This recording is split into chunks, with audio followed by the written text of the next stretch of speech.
Saludos hermanos y amigos. Que el Señor Dios Todopoderoso bendiga a sus almas, los bendiga y los guarde en esta hora. Me complace compartir con usted en este día otro pensamiento de las Sagradas Escrituras que confío bendecirá su vida. Acompáñeme por favor a leer en el Evangelio de Juan, el capítulo 2. Vamos a leer los primeros versos hasta el verso 11, del verso 1 al verso 11. Dice así la palabra del Señor. Al tercer día se hicieron unas bodas en Caná de Galilea, y estaba allí la madre de Jesús, y fueron también invitados a las bodas Jesús y sus discípulos. Y faltando el vino, la madre de Jesús le dijo: no tienen vino. Jesús le dijo: ¿qué tienes conmigo, mujer? Aún no ha llegado mi hora. Su madre dijo a los que servían: haced todo lo que os dijere. Y estaban allí 6 tinajas de piedra para agua, conforme al rito de la purificación de los judíos, en cada una de las cuales cabían 2 o 3 cántaros. Y Jesús les dijo: llenad estas tinajas de agua, y las llenaron hasta arriba. Entonces les dijo: sacad ahora y llevadla al maestresala. Y se lo llevaron.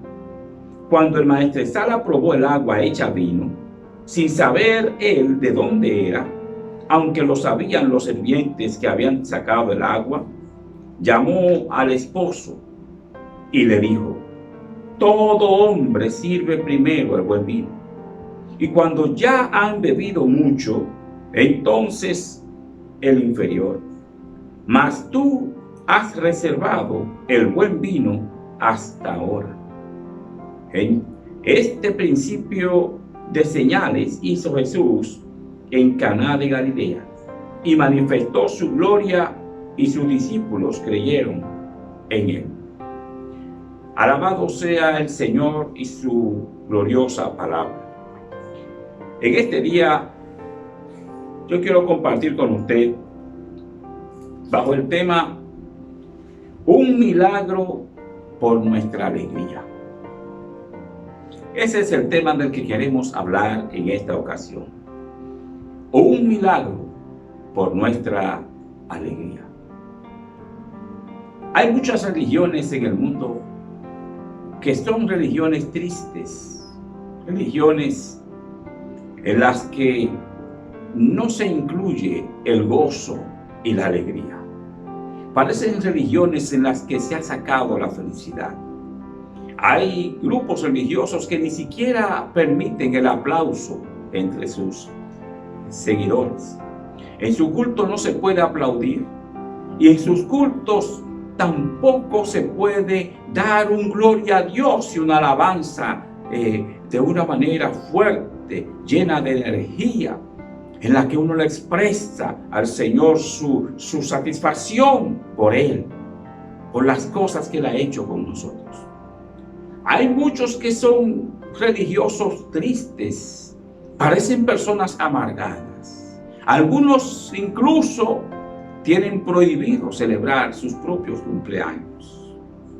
Hermanos y amigos, estas personas hablan de una religión en la que no hay un motivo de gozo y de felicidad.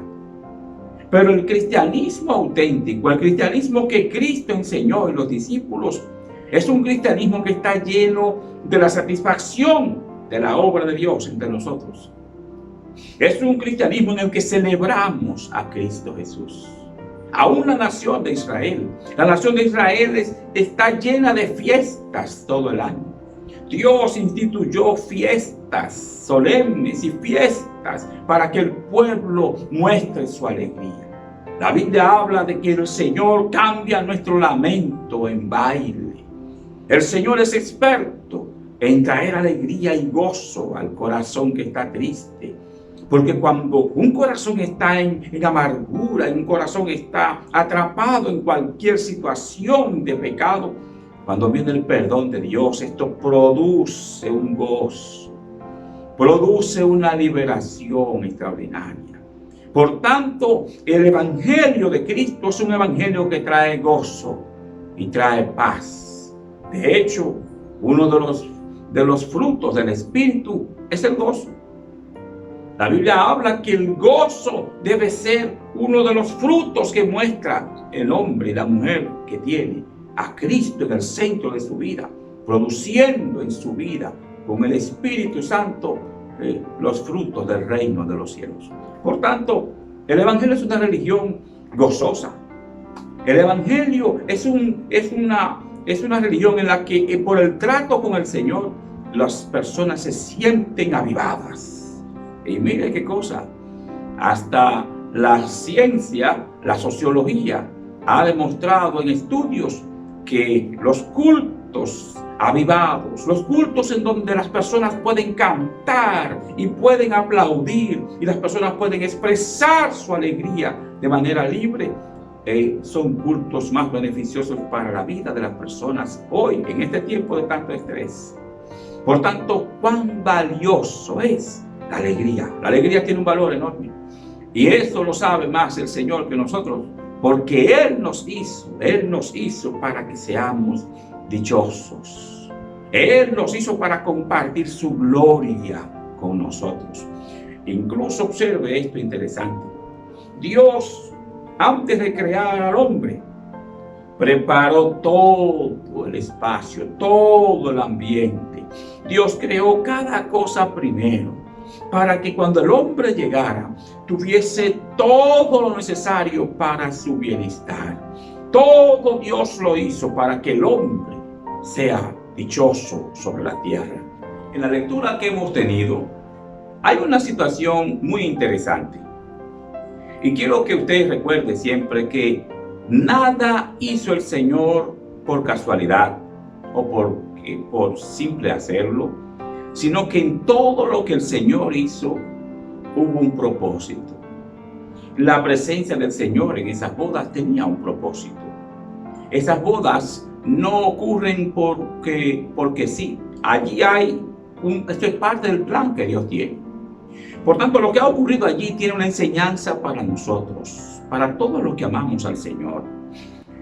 En ese contexto, lo primero que hay que notar es que tanto María, la madre del Señor Jesús, como Jesús y sus discípulos fueron invitados a la boda. Cuando están en la boda, sucedió que se acabó el vino. Y comenzó, y ya usted sabe, el comentario por todas partes, se acabó el vino, se acabó el vino. Estas son cosas que crean mucha preocupación. En una boda judía, que no hubiese vino hasta el final de la boda, bodas que se tomaban días de celebración, era una situación muy bochornosa. Por tanto, si esto llegaba a oídos del novio, si es que llegó, debió causarle una gran preocupación y debió preocupar mucho a la novia o a los familiares. Pero allí estaba María, y María va y se acerca a Jesús y le dice: no tienen vino. Cuando María le dice esto al Señor, el Señor le dice a María algo que debemos reflexionarlo. Dice: ¿qué tienes conmigo, mujer? Aún no ha venido mi hora. Esta expresión, ¿qué tienes conmigo, mujer? El pastor John MacArthur hace un comentario sobre ello que vale la pena destacarlo. Dice él: esta expresión común en el idioma semítico ponía siempre distancia entre las dos partes y denotaba cierto reproche por parte del que hablaba.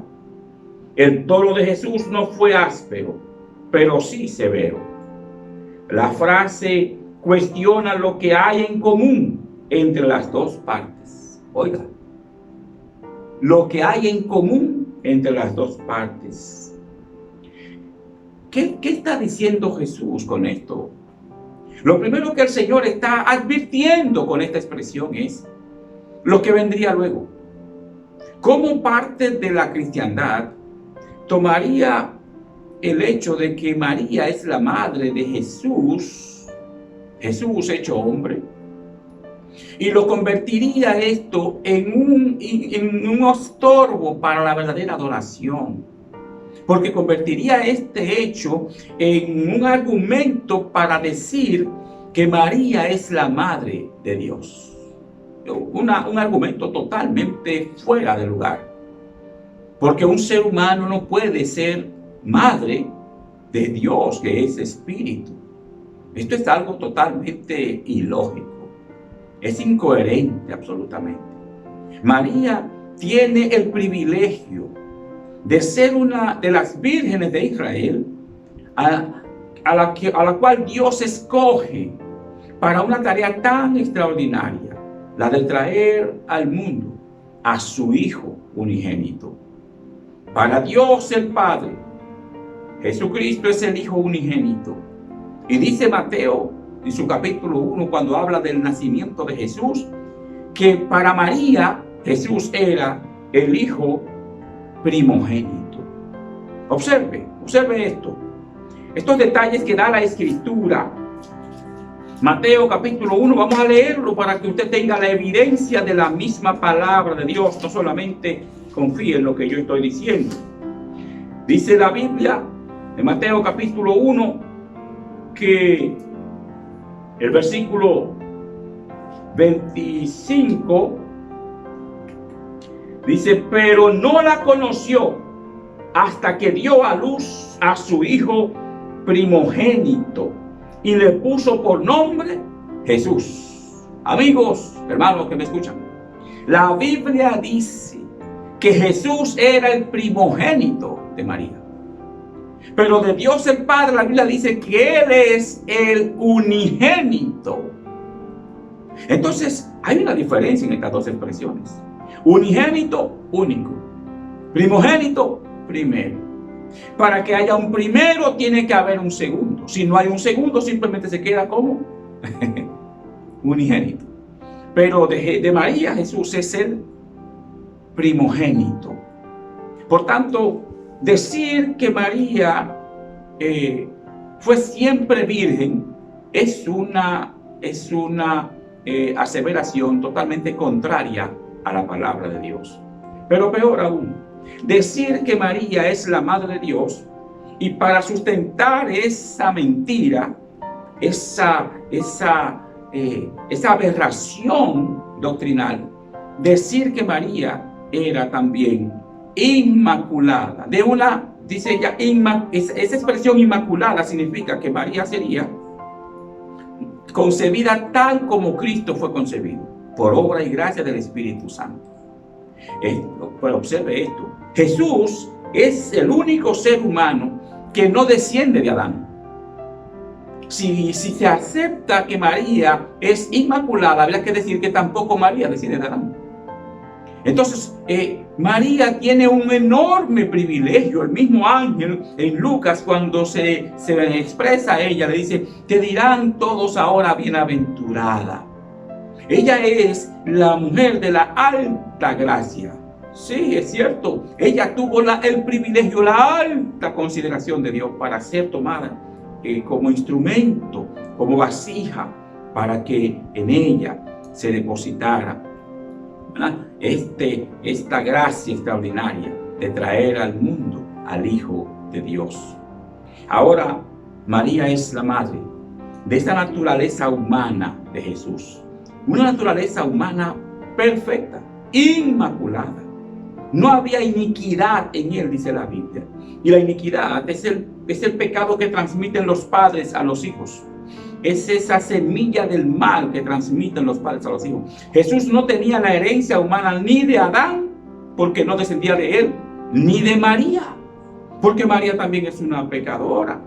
Ella misma lo reconoce en Lucas, cuando habla y expresa ese cántico al Señor. Dice que Él miró su condición, ¿verdad? Ella dice: Dios mi Salvador. O sea, ella está reconociendo que Dios es su Salvador. Muchos han hecho de María un instrumento de obstáculo para la fe genuina. Y han contaminado la adoración de muchos fieles, de muchas personas que quieren servir a Dios con sinceridad. María debe ser amada. María debe ser respetada. María debe ser admirada, pero nunca debe ser adorada. Y María nunca puede convertirse en la intercesora, porque ese es un lugar que solo le corresponde a Jesucristo. Observe cómo dice la Biblia en 1 de Timoteo capítulo 2 versículo 5, refiriéndose a esto de la intercesión. Dice la Biblia: porque hay un solo Dios y un solo mediador entre Dios y los hombres. Lo estoy diciendo de memoria. Jesucristo, hombre. Hay un solo Dios y un solo mediador entre Dios y los hombres, Jesucristo, hombre. Entonces, nosotros no debemos orarle a María. A María la tenemos como tenemos al apóstol Pablo, como tenemos al apóstol Pedro, como tenemos a todos los santos. Sentimos por ellos agradecimiento y sentimos por ellos respeto y los amamos. Es mentira que un cristiano evangélico no ame a María. La amamos. Sabemos que ella es el instrumento precioso que Dios escogió para traer a Jesús al mundo.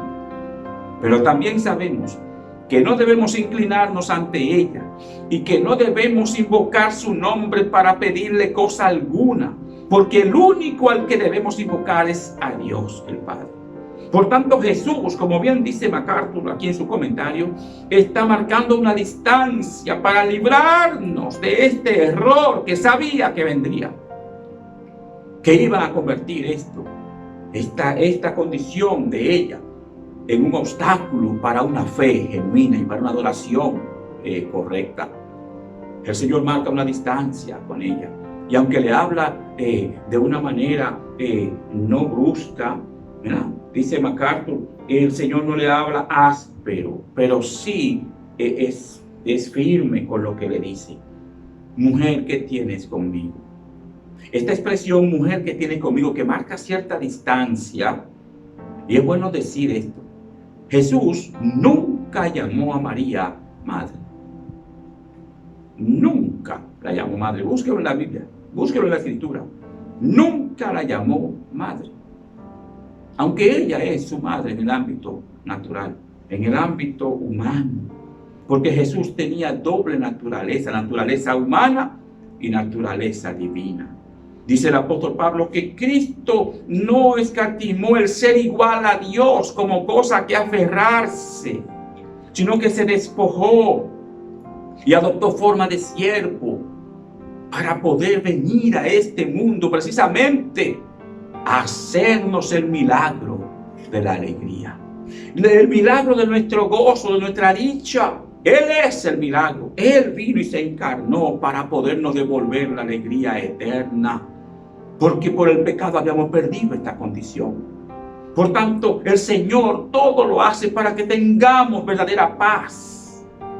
Y esta paz es dada cuando hay un entendimiento claro de lo que nos corresponde delante de Dios y de cómo debemos tratarnos nosotros con el Señor, cómo debemos establecer nuestra relación con Él. Jesucristo marca esta diferencia y le hace notar a María que Él no vino a este mundo para hacer la voluntad de María. Jesús vino a esta tierra para hacer la voluntad de su Padre Celestial.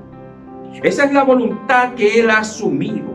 En Juan capítulo 6 el Señor da detalles de esto. Yo he venido, dice, allá en los versos 37 en adelante, dice, he venido para hacer la voluntad del Padre que me envió.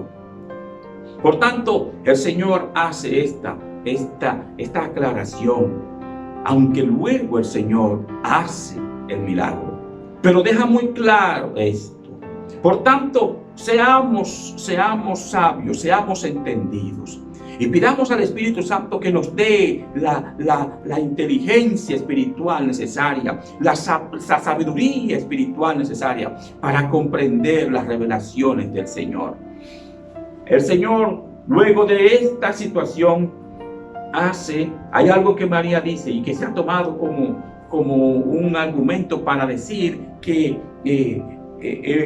María intercedió, y por eso tú puedes pedirle a ella para que ella interceda por ti. María le dice a ellos, a los criados le dijo: hagan todo lo que os dijere. Y esto es interesante para aquellos que quieren adorar a María. Ella manda hacer entonces lo que Cristo dice, no lo que ella dice. ¿Y qué es lo que Cristo nos dice? Cristo en todo nos llevó al Padre. Cristo se dio a sí mismo para que por medio de Él lleguemos al Padre. Por tanto, debemos tomar su evangelio, todo lo que Él enseñó, y hacer de esto el contexto de nuestra adoración, los límites en los que nos vamos a mover en el orden espiritual y en el orden material. El Señor es el que debe ordenar. Dice: haced lo que Él os dijere. Y entonces observe esto.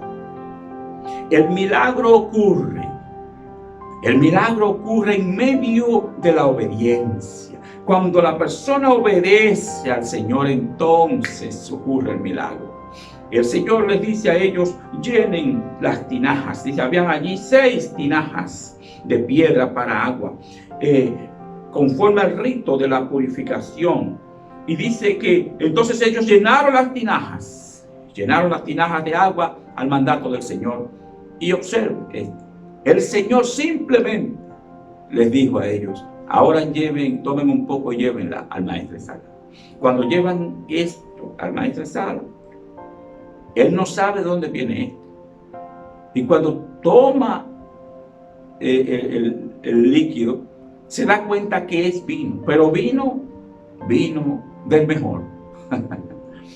Vino del mejor. Y aquí hay una situación. Yo sé que hay muchos que entienden que es pecado tomar vino, pero la Biblia no enseña que sea pecado tomar vino. La Biblia dice en Efesios capítulo 5, verso 18: no os embriaguéis con vino, en lo cual hay disolución. Antes sed llenos del Espíritu Santo. Hay una prohibición a embriagarse con el vino. Pero hay una prohibición también a comer de gula. Hay una prohibición a llegar al extremo en las cosas. La Biblia nos llama, dice aquí, dice la palabra, ¿verdad? No os embriaguéis, porque hay disolución en el vino. Cuando la persona se embriaga, pierde. Esta palabra disolución lo que quiere hablar es de que caer en libertinaje, caer en ligereza moral. Esto se vincula mucho a que la persona puede caer en ciertas prácticas pecaminosas en el orden sexual. Una persona que ha perdido el control de sí mismo. El vino, al embriagar a la persona, o el alcohol, la persona pierde el control de sí misma. Y el vino relaja el organismo. Las personas se relajan, se sienten desinhibidas y pueden hacer cosas que en su juicio normal nunca harían. Por tanto, el Señor prohíbe el embriagarse con el vino, pero no está prohibiendo tomar el vino. De hecho, dice la Biblia que el vino fue creado por Dios para alegrar el corazón. En el Salmo 104, verso 15, dice que el vino alegra el corazón del hombre. En el libro de Amós, en su capítulo 9, observe lo que dice sobre el vino. El verso 13 y 14 dice: he aquí, vienen días, dice Jehová, en el que el que ara alcanzará al segador, y el pisador de las uvas al que lleve la simiente, y los montes destilarán mosto. El mosto es el jugo que se extrae de la uva, que luego se usa para hacer el vino al dejarlo fermentar. Dice: todos los collados se derretirán Dice, y traeré del cautiverio a mi pueblo Israel, y edificarán ellos las ciudades asoladas, y las habitarán, plantarán viñas, y beberán el vino de ellas. El vino, beberlo no es un pecado. El pecado es llegar a la embriaguez con el vino. Por tanto, con cierta moderación, con cierta prudencia, usted puede tomarse una copa de vino. La Biblia lo deja muy claro allí. Ahora usted tiene problemas con el alcohol, usted tiene problemas con el vino, usted no tiene control, no lo tome. Aléjese del vino, no lo tome. Pero no quiera prohibírselo a otro y no quiera satanizar al que lo usa, porque en eso usted no está siendo bíblico. La palabra de Dios dice que el Señor, y usted ve esto, mire qué interesante, el Señor aquí, el primer milagro que realiza es un milagro sobre el vino. El Señor proveyó suficiente vino. Hay suficiente vino en la creación. Ahora tú estás llamado a tomarlo con moderación. Así como hay suficientes mujeres en el mundo, pero yo estoy llamado a tener una, la mía, solo esa. Hay suficientes hombres en el mundo, pero una mujer está llamada a tener un hombre, el hombre que Dios le dio. Entonces, cada cosa, hermano, tiene un lugar en la Biblia, y Dios ha mostrado claramente cómo debe el hombre manejarse en esta vasta creación que Dios nos ha concedido. Por tanto, que Dios haya comenzado en Cristo haciendo primero un milagro sobre el vino, nos habla de cuán importante para Dios es nuestra alegría, nuestro gozo. Este matrimonio allí, esa boda iba a ser un poco, maltratada por este hecho. Esta boda iba a verse un poco deslucida por este hecho. Sin embargo, el Señor, su llegada allí, llenó la falta. Porque eso es lo que hace Cristo. Él llena la falta que se da en nosotros. Él llena la falta. El Señor fue allí, suplió la necesidad. El Señor suple la necesidad cuando hay una apertura hacia Él, cuando la persona viene y busca su ayuda. El Señor, si el Señor está en tu fiesta, no le faltará alegría a tu fiesta. Si el Señor está en tu vida, habrá gozo y alegría en tu vida. El Señor viene a llenar esos espacios que están en nuestras vidas carentes. Él se ha sacrificado, Él pagó el precio de nuestra alegría. Él es nuestro gozo y nuestra alegría. El Señor llegó allí, llegó a tiempo, llegó el Señor para darles a ellos esa satisfacción.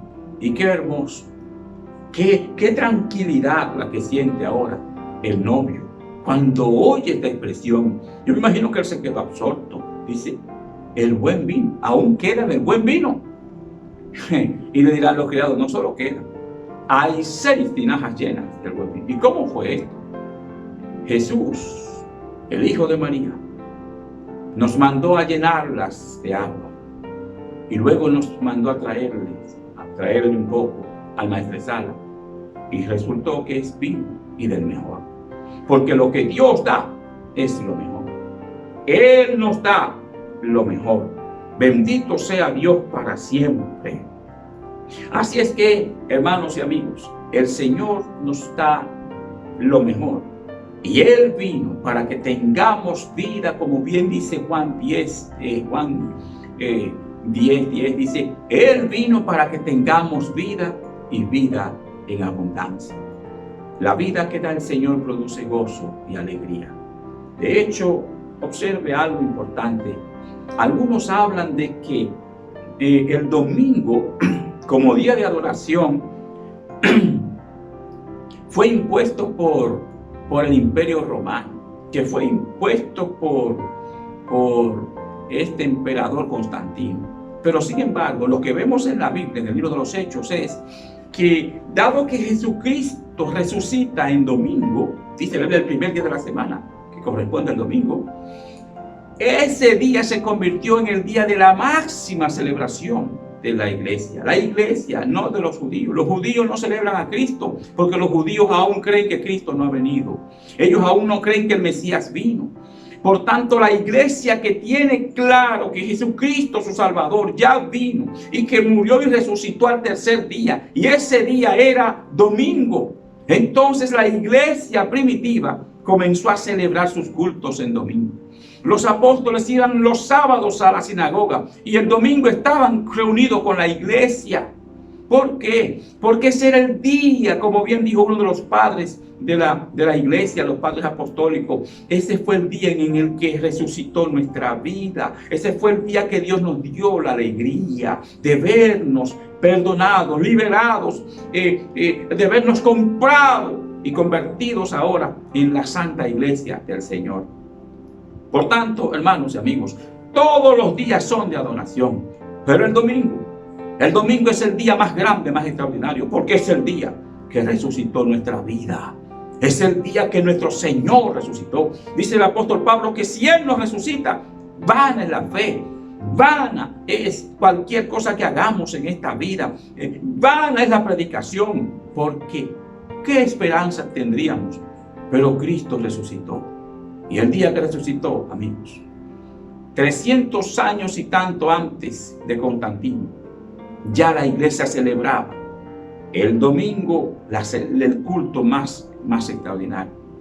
Pablo habla en Romanos cuando reunís el primer día de la semana, recojan ofrendas para esto y para lo otro. ¿Por qué? Porque ese era el día más especial para la iglesia. Es el día que resucitó nuestro Salvador. Así es que adoramos a Dios cualquier día, pero el domingo es el día más glorioso, porque es el día que resucitó nuestro Señor y Salvador. Así es que el primer milagro que Cristo hizo fue el milagro de convertir el agua en vino, para traer la paz y la tranquilidad a una familia que estaba en celebración, para que no se apague su fiesta, para que no se apague su alegría. Así Cristo vino a esta vida. Cristo vino a este mundo para que tu alegría no cese, para que no se interrumpa tu alegría, para darte alegría verdadera, para darte gozo en el alma, para darte seguridad eterna. Él es el milagro de nuestra alegría. ¿Quieres ese milagro ahora? Algunos rechazan el cristianismo porque creen que es una religión triste y amargada. Pero amigos y hermanos, nada más lejos de la verdad que eso. El que tiene a Cristo tiene gozo, tiene dicha, tiene paz. Cada vez que pensamos en lo pronto que viene nuestro Salvador y ese encuentro con Él, cómo nos restaurará a todas las cosas y cómo nos llevará a disfrutar de la herencia eterna, de la gloria de Dios. Hermanos, la alegría no nos cabe en el pecho, no nos cabe en el corazón. Esto es lo que te ofrece el Señor Jesucristo. ¿Quieres recibir al Señor Jesús ahora? ¿Te gustaría que Cristo entre a tu vida y se convierta tu vida en una fuente de gozo, en una expresión de alegría por la presencia de Dios y de su Espíritu en ti?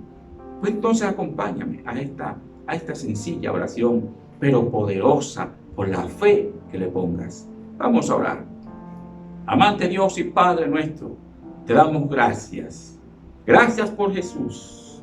Gracias por traernos a Cristo Jesús. Él se sacrificó para que hoy tengamos dicha y alegría, para que tengamos el perdón de nuestras almas.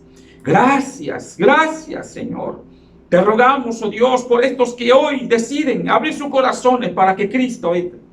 Quizás corazones que están tristes, quizás corazones que están en amargura, quizás corazones que están bajo presiones, bajo enfermedad, Señor. Dios, ahora tu presencia en ellos, que haga la diferencia, Señor, que tu presencia los llene.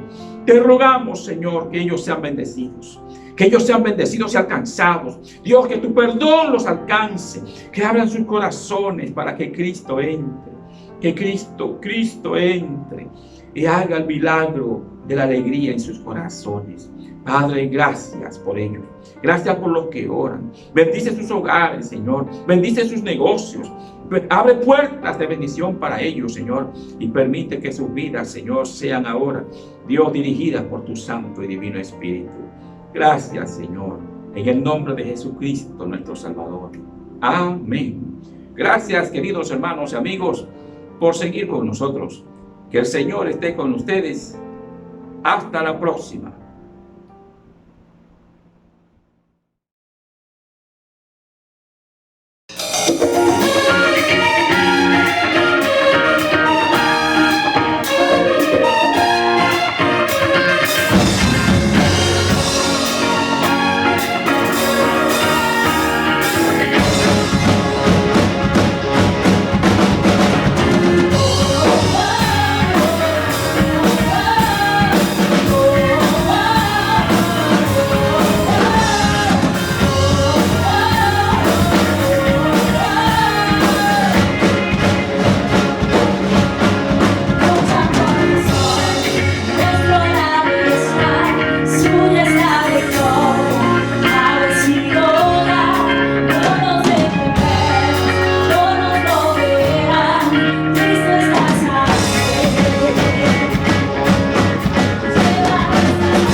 La Iglesia Remanso de Dios se sostiene y predica el Evangelio de Jesucristo gracias a Dios y a tus ofrendas.